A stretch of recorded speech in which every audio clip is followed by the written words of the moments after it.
اپنا جسم جو ہے کسی کے سامنے ننگا نہ کریں. یہ ناف جو ہے یہ ستر عورت میں شامل ہے. مرد کے وہ اعضاء جس میں جو ہے وہ اپنا یہ جسم نہ دکھائے. عموماً گھروں میں یا دیہاتوں میں لوگ لانگڑ باندھ کے قمیض گرمی میں اتاری, بنیان اڑائی اور پیڑ نکالا ہوا باہر نکل کھڑا ہو گیا جی, ہوا لے رہے ہیں, بجلی گئی ہوئی ہے, باہر کھڑے ہوئے ہیں, بد نگاہی ہو رہی ہے ان کے جسم پہ اس طرح.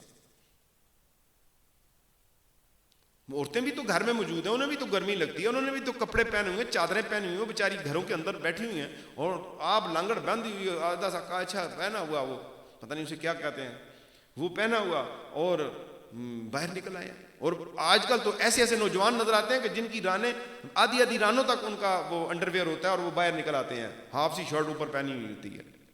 اور ایسے بھی ہیں کہ ان کی پینٹ جو ہو تو پیچھے سے جو ان کی پیٹھ ہے وہ نظر آتی ہے. اپنے جسم کو چھپاؤ, یہی تو نافرمانی کے کام ہے. اپنا جسم گھر کے اندر بھی جو ہے ماں بہن کے سامنے بھی اس طرح قمیضیں اتار کے اپنے سینوں میں نہ گھوما پھرا کرو, کوئی گرمی سے ہلاکت نہیں ہوتی. تھوڑا سا اپنے کمرے میں ہو, آپ آسانی سے ایزی ہو جاؤ, کوئی مسئلہ نہیں ہے, لیکن حیا اور غیرت انسان میں ہونی چاہیے. گرمی, بجلی چلی گئی, لوڈ شیڈنگ ہوئی اور قمیضیں اتاری اور گلیوں میں جا کے بیٹھ گیا, یہ کام نہیں ہونے چاہیے. اللہ پہ بھروسہ رکھیں.